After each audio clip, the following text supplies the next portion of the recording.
Hello, everyone, and welcome to today's webinar. My name is Elisa Sklar. I am the VP of Marketing here at GIS Planning, and I want to thank you all for taking time out of your busy days to spend the next half an hour or so with us. We are going to be looking today at what site selectors want economic development professionals to know about location analysis, and I am delighted to have our guest presenters with us today, Tim Munger and Brittany Mann from Resource. Hello, Tim and Brittany. Hello. Hello. So a couple words before I hand this over to them, just to let you know why this is something that we're interested actually in doing. We've been around for 20 years. We invented the process of online corporate site selection with the introduction of Zoom Prospector 20 years ago. And many of you will note that we have just released a brand new, completely redesigned version of Zoom Prospector Enterprise. This is a online GIS data tool that aggregates commercial sites and buildings with thousands and thousands of data points on consumer spending, talent, occupation, demographics, labor force, business, industry, GIS, incentives, opportunity zones, all of that good stuff. So please feel free to check that out if that's something you're interested in looking at. Now, we've worked with the site selection community and CRE professionals for really as long as we've been around. One of the things that we know is very popular with businesses making location decisions and site selectors is our US National Site Selection Portal, which is free to anyone, zoomprospector.com, in which there are more than 1,000 variables on every single community in the nation. So putting in multivariable searches, ranking communities on a number of different items, all of that is popular, and it's a beginning search for many businesses that are looking to start with a long list of communities that match those criteria. Now, some of you, as I said, may have seen the all-new GIS Planning Zoom Prospector Enterprise, which puts side-by-side mapping with all kinds of interfaces, analytical tools. The reports are dynamic, so it becomes possible to do all kinds of exciting, interesting multivariable searches within the tool itself, and then of course to share that in a variety of ways, including with unique custom links. And I just want to point out one of the new things that we've added in this past year is the ability to add MC data as well, occupation data by zip code. So that's something that is possible to build into the tool, as you can see here on the SC Power Team website, the one that they just launched really a couple weeks ago. So that now is something that we can build actually in there as well.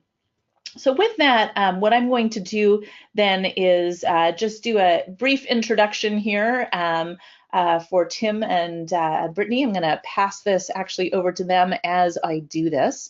So Tim is part of the Resource Incentives and Location Advisors Group, and he represents clients looking to grow their business through capital investment and new job creation. Tim has procured economic incentives throughout the US for clients expanding or relocating operations. For clients evaluating multiple locations for their expansion projects, Tim provides location analysis services based on the client's growth strategy and objectives. And Tim was attracted to Resource Commercial Real Estate by the company's entrepreneurial approach to business and focus on providing the best customer service. His career in economic development includes executive positions in both the public and private sector, and he served as the Chief Economic Development Officer in Indianapolis, St. Louis, and the state of Indiana. He has private sector experience, including site selection consulting with Colliers and Cassidy Turley. Tim enjoys being part of a broker-led team that focuses a client's desire to grow their business. He has the BS in Management and an MS in Public Policy and Public Administration from the Krannert School of Management at Purdue University. He is also a lead AP accredited professional and AEM Cube accredited practitioner. And we are also happy to have with us today Brittany Mann, who is the Vice President of Incentives and Location Advisors. She is a tax and site selection consultant for Resource and has helped companies secure cost savings through the application of tax incentives. She serves Resource due to her now has moved to Resource. She spent some time with the Indiana Economic Development Corporation, where she helped advise companies on the Hoosier State's top business climate and make sense of how Indiana's cost structure compared to fellow Midwestern neighboring states and other national competitors. Before IEDC, Brittany worked in the private sector as a territory manager for, and you'll correct me if I'm mispronouncing this here, Brittany, but Daiichi Sankyo Yep. and P&G Personal Healthcare Division. These experiences equipped her with a unique knowledge of the life sciences industry, but also business acumen to help better serve other for-profit companies. She attended DePaul University for undergraduate and more recently for undergraduate studies, and more recently Indiana University, where she completed her master's in public administration with an emphasis on public policy and management. She did an internship with the office of Richard G. Lugar during college and spurred her desire to give back and contribute to public service in some way. She now works in economic tax incentives with Resource, and she serves growing businesses and counsels them on tax incentive savings that encourage economic activity in her local community as well as others. And so, Brittany, what I'm going to do is hand the baton over here to you and let you guys take it away from here. Okay. All right. So do we have your PowerPoint? We still see the GoToWebinar screen. Got it. Oh, cute. Is he yours? Yes, that's mine. Sorry. That's okay. He's adorable. Let's see if you guys. I thought I had my PowerPoint pulled up already, but it must have decided to go away. So.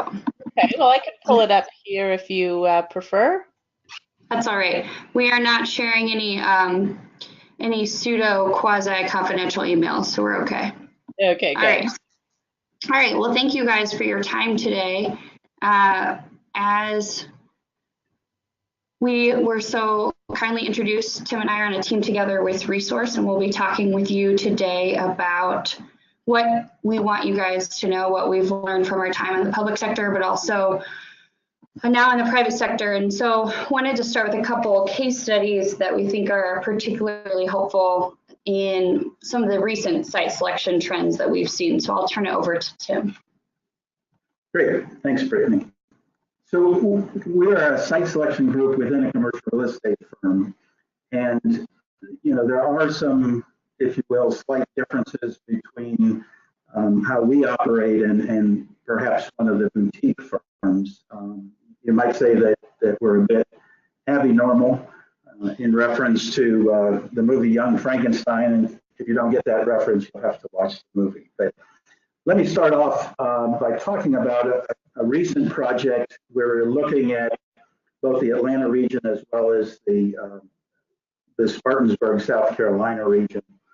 And the real estate portion was actually done by another firm, and the company asked us to focus on the incentive piece of it as opposed to the real estate. And what we did in this particular case is that the other commercial real estate firm identified properties and buildings in 9 different counties in those 2 metro areas. And as we started to take a look at that, we felt that one of the things that where we could add value is to focus on the workforce. And as many of you know, that seems to be certainly a starting point for a lot of site selection projects these days. And so basically what we did using MZ was to begin looking at those 9 counties and looking at it from the standpoint of occupations. What we're trying to do is assist the client in sort of narrowing their choices between those 9 counties.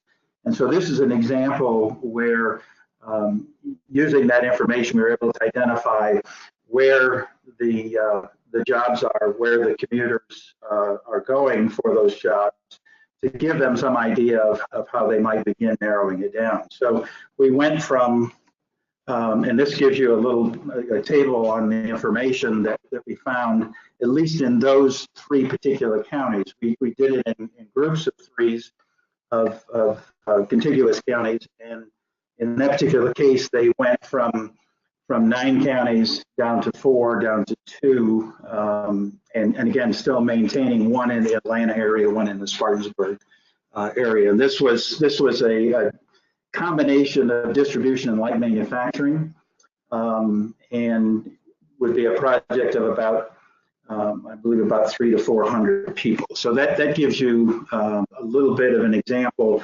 Within a commercial real estate firm, as you might imagine, many times the site selection process starts with real estate.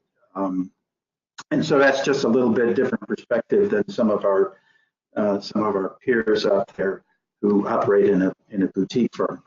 The other thing I would mention that I don't know that it's a trend, but it's something that continues, and that is the issue of economic incentives. So this slide and the next slide that I'm going to put up are a couple of projects. This one in particular was the chief information officer of a large corporation in New York wanted to move his technology group of about 150 people out of New York to another location.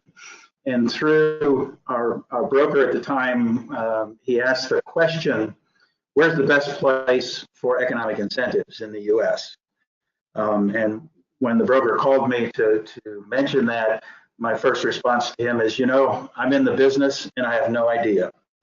And suggested that what we really needed to do was to focus on workforce. And so this is an example of really our starting point with that particular project, was to convince the client that rather than simply look at incentives, that we needed to look at talent from a number of different perspectives.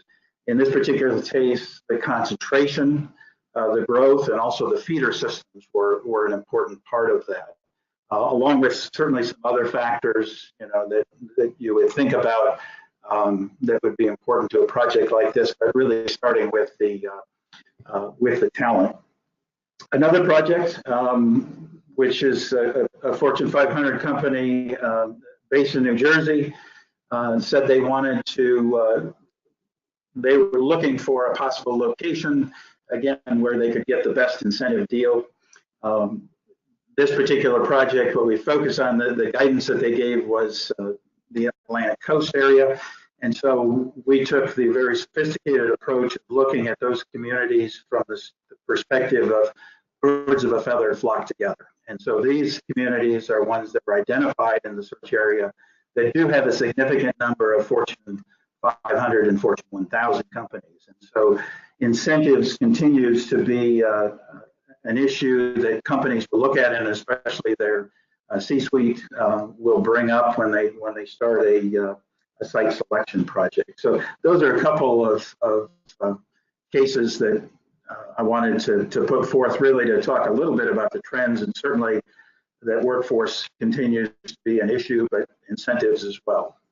So in addition to that, we not necessarily specific just to site selection, but I would say trends that we're seeing with clients include questions also about how not only how to maximize incentives, but also about new tax laws and new tax occurrences. So recently, with the change at the end of 2017 to include the window of opportunity for opportunity zones and opportunity zone funds, I'd say that maybe while it's not a trend, it's something we're getting fielded a lot of questions about from our particular clients. And a lot of times the conversation doesn't necessarily end in us going down a path to secure something of that nature for them, but it's a question and a common theme that we're seeing a lot in commercial real estate coming up, because often a commercial real estate group is the one that's probably most able to capitalize upon an opportunity such as that. So it's a common question. I can't say it's a common thing that we see as an incentive in site selection, but that's another common trend we're seeing. So those were some of the main points we wanted to hit home on important trends. Turn it back over. Yeah, we'll turn the rest back over to be kind of more of an open conversation, question answer with Alyssa. Perfect. Okay, thank you very much. I really appreciate you guys walking us through that and giving us a sense of the kind of work that you guys do at Resource. I guess, and I've opened this up to questions. I see some questions coming in. Please put that in there.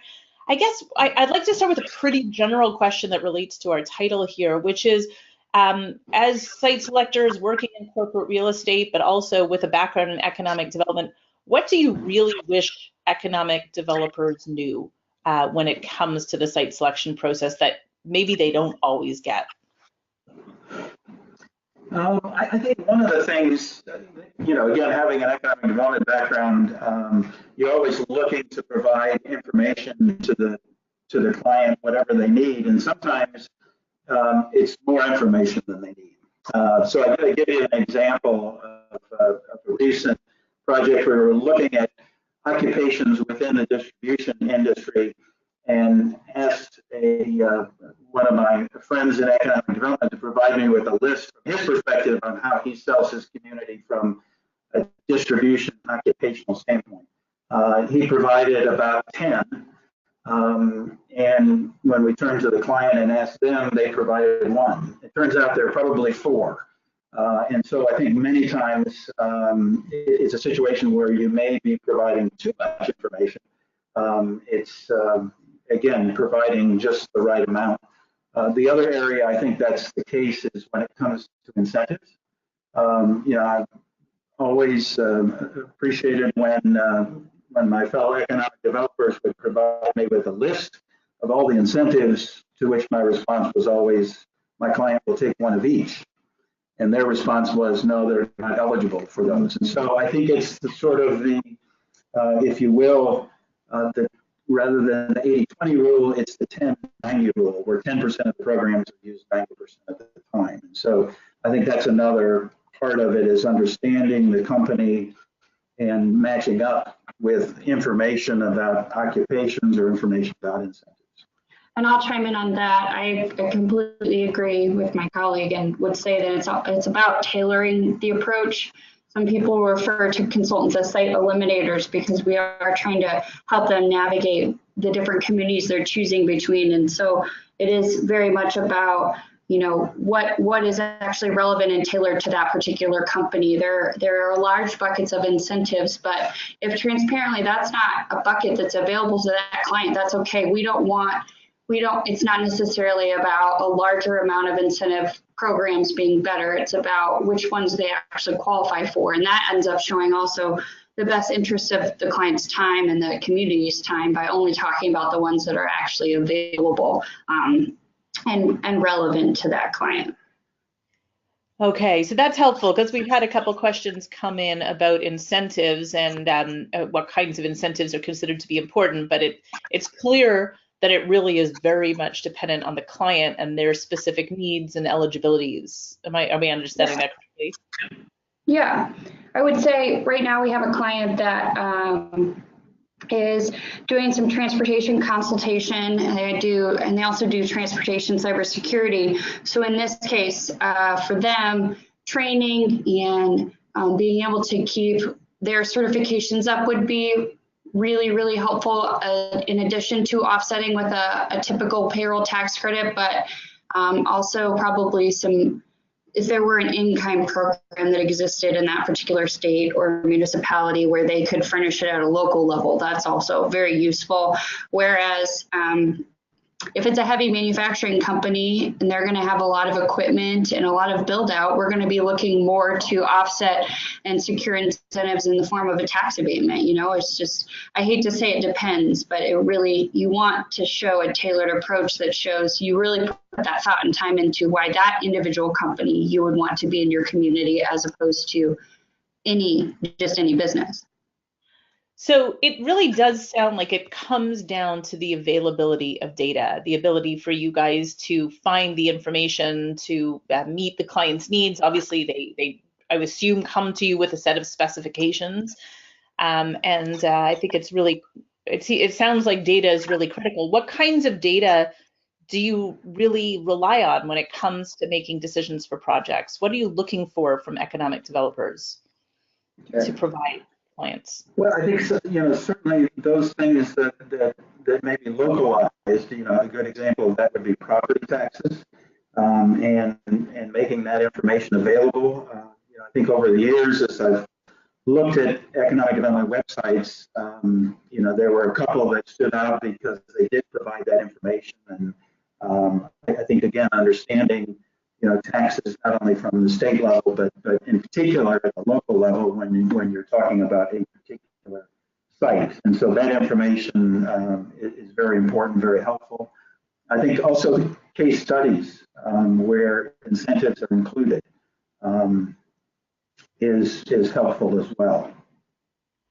So by case studies, you mean how existing businesses in that territory have made use of those incentives? Right. Again, some of the particulars of the project in terms of either the number of jobs as part of the expansion, the capital investment, as well as some of those economic incentives that were part of the project. That type of case study. So it's interesting that you say that. We have two clients who I think use that kind of data in interesting ways. One of them is Pure Lansing in Michigan, which maps success stories on their data, on their mapping tool. There's a prospector tool as well. So at a glance, you can see how other companies have made use of that. And the other one is the City of Montreal, which maps current major projects going on across the city, what they look like, and what kind of revenue is involved. Is that kind of information useful to you? Oh, absolutely. Yeah, I would say it also shows the landscape of going back to what a community wants to attract. So we're not going to try to fit a square peg in a round hole if a client is looking for a community that wants to be open to a certain industry in that community that they're targeting isn't something that's a fit, not only based on labor, but also based on maybe if we were able to see such case studies or a mapping of that nature, that would be super helpful. Okay, excellent. And we have a question about, you talked about location quotients. Could you give us a little bit of a explanation about that? And Tim, I might ask you to move a little closer to the microphone if you don't mind. We're having a little bit of trouble hearing your responses. Okay. Well, we think that certainly a location quotient is one of a number of factors that you would look at. It basically shows the concentration of particular occupations or particular industries in a locale relative to the U.S. So it seems like over the years, if you match the U.S., you're at 1.0. If you're at 1.25, that's thought of to be significant. So anything above that would suggest that you have a concentration in that. For instance, in the county that I was recently in, which is a fast-growing county in Indiana, we had a location quotient, a high location quotient in the finance and insurance area because there were a number of companies located there in that particular industry. So it just shows the concentration of either occupation or wages or the industries that are there. And I think that's helpful to understand the landscape when it comes to location analysis. Okay, thank you very much. Ron wants to know if you see more requests for greenfields or existing buildings in regards to business attraction. So I'll chime in. If using the lens of resource being within a commercial real estate firm, I'd say just take this that we are within a commercial real estate firm. So that probably sways our answer, but 50% of our clients that are utilizing the incentives advisors team for incentives have a commercial real estate component from an internal broker. And so most of those are probably going to have a building leasing buying component. That being said, our other portion could be clients that maybe are already working with another broker, as Tim talked about with one of our case studies. And so then land or greenfield would also be fair game. I'm just saying that a majority of the ones we're seeing right now are having an existing building or leasing component. We do have a brokerage colleague that does work specifically in land. So in that case, there might be a need for it to bring us in if there is a greenfield need. But given that they are bringing incentives into the conversation and they already have an existing client, sometimes that's affected by what that tenant is already seeking as opposed to what might be just the general landscape and economic incentives. Yeah, from my experience, I would say that it's probably 75% looking for an existing building and 25% greenfield. Mm-hmm. I think that again, if there's a building out there, I remember one client in the transportation equipment industry who had asked our broker about the number of 500,000 square foot buildings available in the Southeast and would ask for either a monthly or quarterly update of that information, so that as they considered expansion, they knew what might be available. And so, and that may be particular to a commercial real estate firm, but it is certainly another component of the, if you will, at least starting the site selection process. We then come in behind that to then look at such factors as workforce, and, availability of certain occupations, that sort of thing, and training. Sorry, Tim, we're having a lot of trouble hearing your voice in particular for some reason. I'm just going to repeat what you said at the beginning of there, because I just want to make sure people heard that, which is that you're seeing about 75% buildings and about 25% greenfield. Did I hear that correctly? Am I repeating it right? You did. You did. Okay. Great. Okay. Thank you. We've had a number of questions here about the things that are most useful for you to see on an economic development website. And I wonder if you could just run through a list of some of the things that you think are the things you look for that are most important for you to have on that website. Well, I think, as I mentioned before, I think property tax information is important. Certainly the industries that are in the area. You know, if you've done any type of white papers on your areas in terms of target industries, that sort of information is certainly helpful.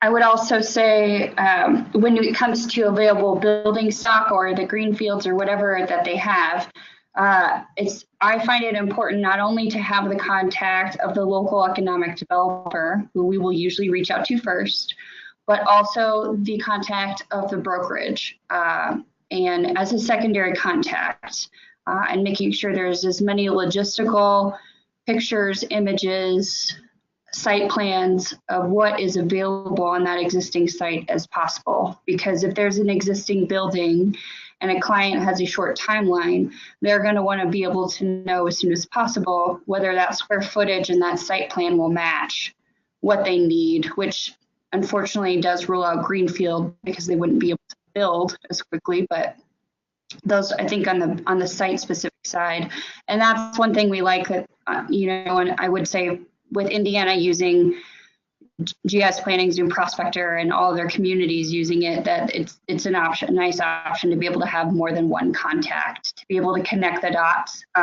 If anything, I would impart is that website should, or those data tools should show that economic development is a team sport, and it's the job of the community and the state to try to connect all those dots so that that client has ultimately everybody at the table that they need to be able to move forward. And Brittany, to that end, then, like, is it fair to say that you begin doing the research on an economic development website before you contact that EDO?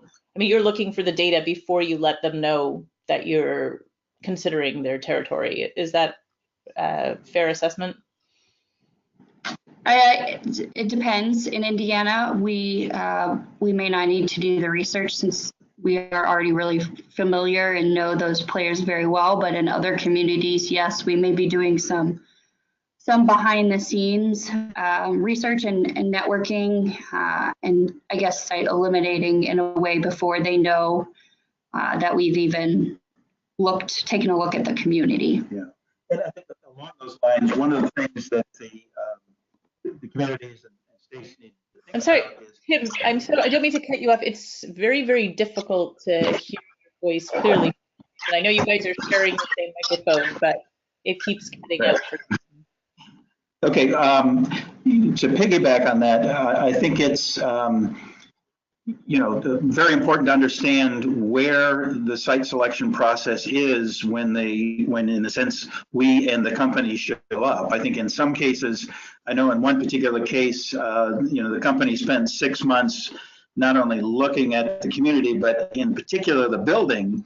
And by the time we sat down with both the state and local folks, we were really ready to begin that discussion of incentives, and not to be, if you will, too cold-hearted about that. But we had studied the community, we had the metro area, the company had studied the building, and now it was time to, if you will, finalize the deal. So I know that's one of the challenges for economic developers, is figuring out where you are in that process. But I think if you can get a sense of that, as I told the group when they started to, again, give us the 30,000 foot view at our break, I said, well, you know, we're really here to do the Texas two-step as opposed to a waltz. Okay, yeah, that's interesting. I do I appreciate that, and yes, your audio actually was much better. So it really sounds like in that case that you did the due diligence and the research using the data either on their website, the data tools that you had available. By the time you contacted them, you were ready to talk specifics about the building itself. That's right. Okay. Thank you. I had a question here. Let me go back and find it. Question about our data tools from Rachel. How does GIs Planning collect accurate, up-to-date information regarding available real estate across the USA and Canada? So we work with multiple listing services. We do a bespoke custom solution wherever you happen to be, whether it's in Canada or in the US. Where we can take automatic data feeds from brokerage houses, we work with Real Massive, we work with Office Space. In Canada, we work with Space List, and anywhere else. It is also possible to have brokers add properties manually. Our data is sourced from a variety of public and private sources, both in Canada and the US. It's updated regularly. Our business data is Infogroup USA or Infogroup Canada, updated up to 4 times yearly. And our demographic, workforce, and all the other data updated twice annually as well. So, so that's data that lives on your website, that's analyzable and fully exportable. You know, I am cognizant of the time. We are after 1:30. I do have a lot of questions that have come in. And I think I'm going to pick one more just to end us off here today, because I want to respect everyone's time, which is a great final question from Megan. How do we get on a site selector's radar? What can an economic development community do that really makes it different to get noticed? Well, I think that, you know, again, when there is a project, certainly responding, you know, with, if you will, with the right amount of information and what's needed, you know, I think that we know that when we have a client, that their search may be different from the next client. And so we're really going to start looking at communities, you know, by virtue of our client giving us some direction initially. But I think there are some things that certainly economic development groups can do, and that is provide information to the site selectors. Now, you know, if you think about it, there's an awful lot of them. And so I think, you know, at least from our perspective, I think we'd probably prefer electronic communications as opposed to you sending us your hard copy information packet, which is likely to end up in file 13, if you will, just because we couldn't store all that type of information. So I think keeping in touch, and you know, I think there's certainly a lot of site selection forums that you have that opportunity to connect with people, but it's really going to be driven by the client.